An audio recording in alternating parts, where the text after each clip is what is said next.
awesome fans, Big Pete here. This is Toy Photography 101. I'm actually going to show you a bit of tips or how we actually set up. We always use very simple and basic setup to do our toy photography. Okay, the first one actually I'm going to introduce is using mobile photography, which you can actually get one of this stand. It is pretty simple, you know, those monopod selfie stick that you actually have. This is actually the head for that you can dismantle. You can buy in Daiso or Mr. DIY. What you do is actually you just mount it up, because most of the time when we actually use our phone, our hands tend to be shaky. So what you do is actually either you can put it down here for a low angle shot. You can tilt a bit of the angle here. But what I'd like to do is we actually to use this monopod. This is from Weifeng. This monopod is actually less than 200 ringgit. It's very handy for outdoor shooting, but I also like to use it for indoor.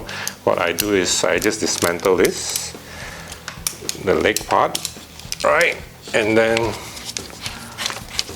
the top. Then I have this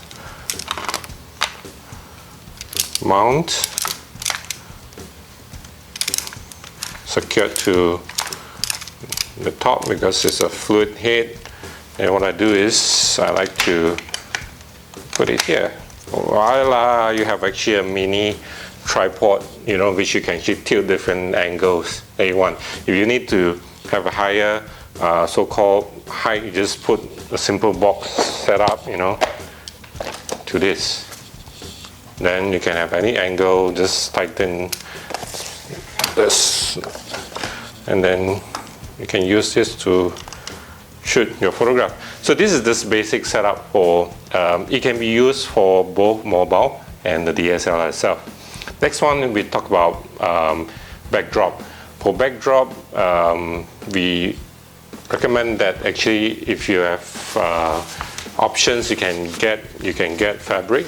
Actually, you can get fabric from textile shop, which is I think less than, you get a few meters less, 1 meter is less than 10 ringgit. So fabric tends to be able to absorb the lighting, so it won't reflect so much on the backdrop. So when you actually have a lighting shining on it, it won't bounce, it won't have the light reflection itself. Next, very simple, popular bookstore, you can get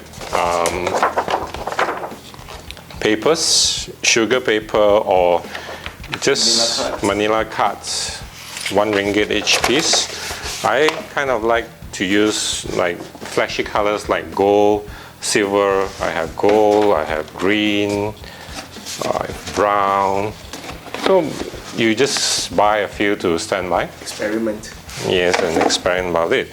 And what I found is you know those drawer mats that you can actually get from Daiso.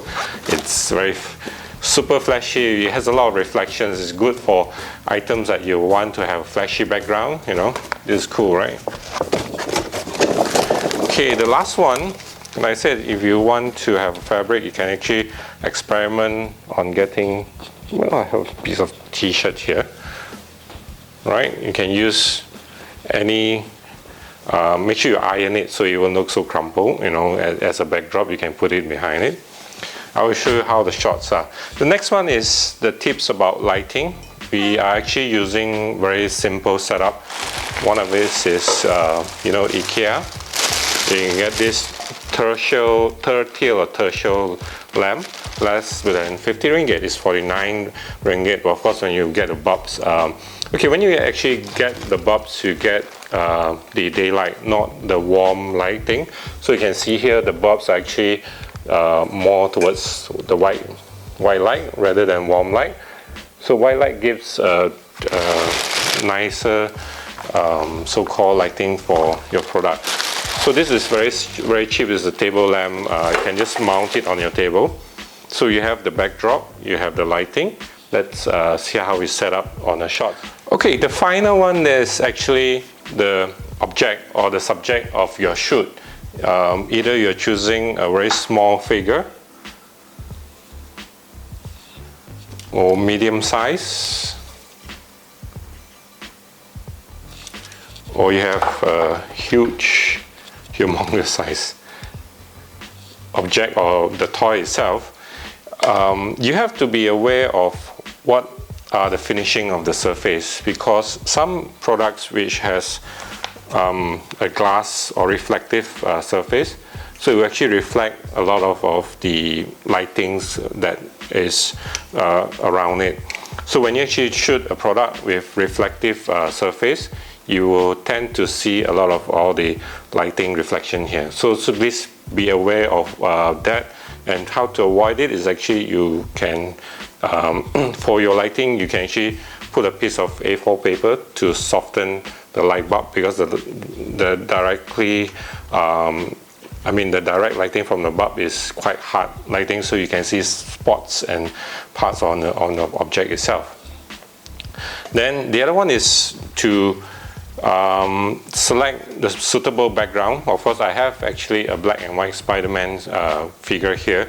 If you put it against a black backdrop, you won't be able to, the object won't be able to stand out. So what I suggest is you take either brighter backdrop to match with this. And then some people like to use the computer monitor screen as a backdrop. This one will actually show you in our photo shoots later how we do it. Alright, thanks for watching.